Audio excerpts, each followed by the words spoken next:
Olá, boa noite. Estamos iniciando mais uma aula do nosso ciclo de estudos de filosofia espírita em tempos de coronavírus. Como sempre, eu gostaria de pedir pela minha prima Glorinha Liz do Rego, no Hospital Samaritano, UTI Botafogo. Que Deus dê a ela condições de se recuperar e os bons espíritos atendam esse nosso pedido e de tantas pessoas que a amam. E inspirem também o nosso médico intensivista e clínico, Dr. Luiz Guilherme. Peço também àqueles que quiserem receber as apostilas, fazerem a inscrição aqui no nosso curso, apertando a tecla e receberão um sinal automático de quando a aula for colocada no YouTube. E aqueles que desejam esclarecimentos e outras orientações, eu peço para escreverem para o nosso e-mail adm.doutrinaespírita@gmail.com. Bem, a aula de hoje ela é uma aula que eu estou tentando, de uma forma repetida, mas mantendo uma didática, dar uma ideia a todos da doutrina espírita, junto com os ensinamentos de Moisés e dos profetas e os ensinamentos de Jesus, esse tríplice aspecto aqui, 1, 2 e 3, formarem um único bloco de evolução espiritual e avanço do homem em relação a Deus. Não há diferenças consistentes em relação ao conteúdo do ponto de vista moral, exclusivamente moral, não os movimentos externos, os cultos, as manifestações exteriores, a paramentação, o uso de cerimônias, a liturgia de uma forma geral, isso compete a cada religião. Mas o núcleo fundo, profundo dos ensinamentos de Deus, eles estão contidos aqui no livro de Moisés e nos profetas, na lei e nos profetas, contidos aqui nos evangelhos e contidos aqui na doutrina espírita. Não são diferentes na sua essência. Por isso eu volto a dizer que a doutrina espírita, ela nasce no momento mais importante que configura a relação entre a lei e os profetas de um lado e a doutrina do outro. E no meio, como elemento comum a todas as duas e a si próprio, está Jesus com seus evangelhos. Dos evangelhos de Jesus, o que nos cabe dizer realmente são os seus ensinamentos morais, que isso que nos importa, é a manifestação dele numa crença num Deus que é mais piedoso, misericordioso e, sobretudo, no ponto de hoje, a transfiguração, que eu volto a repetir. Vamos voltar à transfiguração, que é o núcleo de tudo isso, o ponto de partida, a interseção entre esses três aspectos, Moisés, Jesus e o Espiritismo. Isso consta aqui no nosso Evangelho, no nosso livro de Mateus, nos capítulos Mateus 17, 1-8. 6 dias depois, tomou Jesus consigo a Pedro e aos irmãos Tiago e João, e os levou em particular ao alto da montanha, e foi transfigurado diante dele. O seu rosto resplandecia como o sol, e as suas vestes tornaram-se brancas como a luz. E eis que lhe apareceram Moisés e Elias falando com ele. Isso é importante porque eles mantiveram uma interlocução, não foi evidência, foi uma materialização típica, com todas as características de um ser corpóreo. Então disse Pedro a Jesus: Senhor, bom estarmos aqui. Se queres, farei aqui 3 tendas. Uma será tua, outra para Moisés e outra para Elias. Essa tenda é uma tradição judaica, lembrando o tempo que eles permaneceram no deserto e tinham que fazer as suas tendas para ali se abrigarem. Falava ainda quando uma nuvem luminosa os envolveu. E aí, vindo da nuvem, uma voz que dizia: Este é o meu filho amado, em quem me comprazo.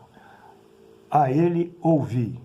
Ou seja, nesse momento, desce essa nuvem, autenticando e dando credibilidade a Jesus através dessa voz, dizendo que Jesus é o Filho amado e, através da voz que representa o pensamento de Deus, é o meu Filho amado e nele me comprazo. Quer dizer, autentica Jesus nesse momento, nesse fenômeno de materialização também como o preposto maior de Deus.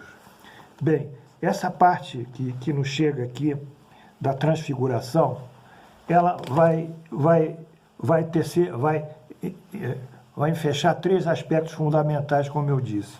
No tempo, na linha do tempo. Primeiro, aqui, Moisés e Elias.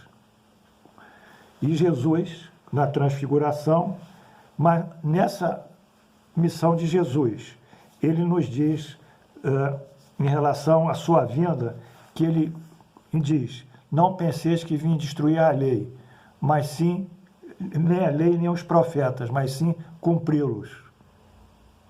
Portanto, Jesus, ele também autentica e acredita lei a Moisés e aos profetas a verdade proposta por Deus, dita por Deus. Essa passagem está contida em Mateus, na página 69 aqui do meu Evangelho, que diz: não penseis que eu tenha vindo destruir a lei e os profetas. Eu não vim destruí-los, mas cumpri-los. Porquanto eu vos digo em verdade, que o céu e a terra não passarão, sem que se cumpra perfeitamente tudo o que está na lei até o último iota e o último ponto.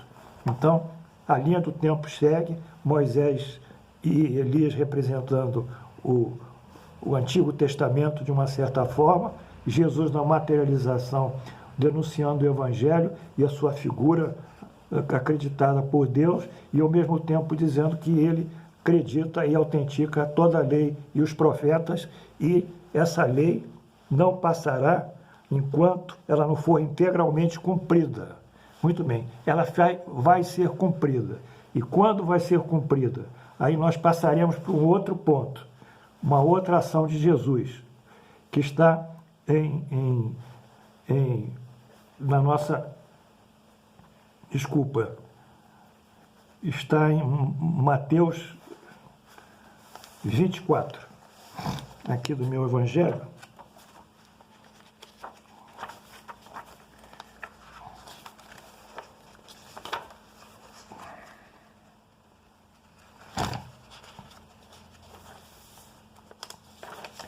Que diz o seguinte: a lei do Antigo Testamento está personificada em Moisés.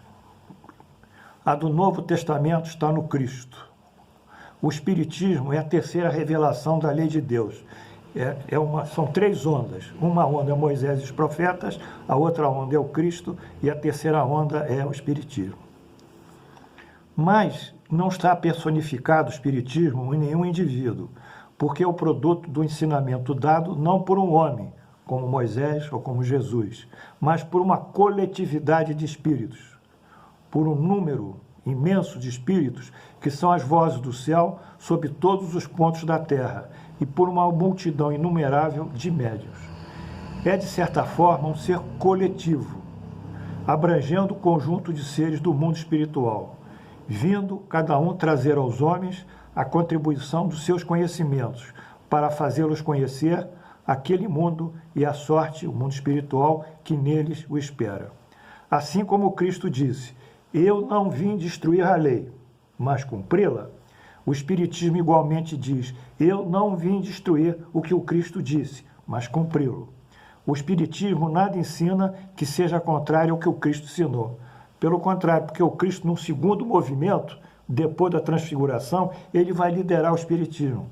Quer dizer, quem produz o advento do Espiritismo é o próprio Cristo. Ele dá dois movimentos, um dos evangelhos, deixando as coisas ainda a fazer, coisas ainda que não tinha dito tudo, e o que tinha dito tinha sido esquecido, então ele vai retificar isso e dar a complementação a tudo que ele escreveu e propôs verbalmente, e foi escrito pelos seus apóstolos.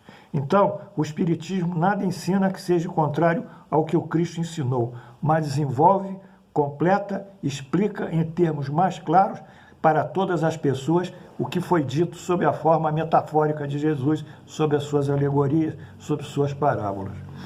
O Espiritismo veio cumprir no tempo predito o que o Cristo anunciou lá no Consolador, que nós vimos ontem, e preparar a realização das coisas futuras. Ele é, portanto, obra do Cristo, está aqui em Allan Kardec, que o preside. Então, acabou essa cisão de dizer que o Cristo é só de um grupo de seguidores. O Cristo é um ser que envolve muitos avanços espirituais e muitos evangelhos, e aqui também ele participa do próprio Espiritismo. É incrível, não é? Mas é verdade, poucas pessoas não sabem disso, porque elas vão para o Evangelho através do Cristo, procurar Cristo nos Evangelhos, mas o Cristo está nos Evangelhos e também aqui, na época atual, quando foi criado no Espiritismo. Ele é, portanto, obra do Cristo que o preside, assim como igualmente anunciou a regeneração que se realiza e que prepara o reino de Deus sobre a terra.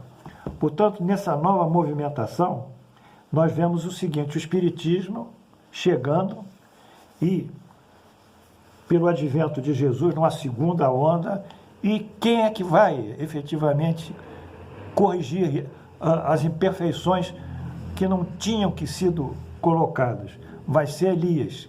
Elias que vai restabelecer essas coisas, porque Elias ficou com essa missão. Nós vimos que ele não conseguiu restabelecer as coisas quando era João Batista, porque foi degolado e a sua missão não surtiu efeito. Mas ele vai restabelecer essas coisas através da doutrina espírita, como encarnação do Allan Kardec.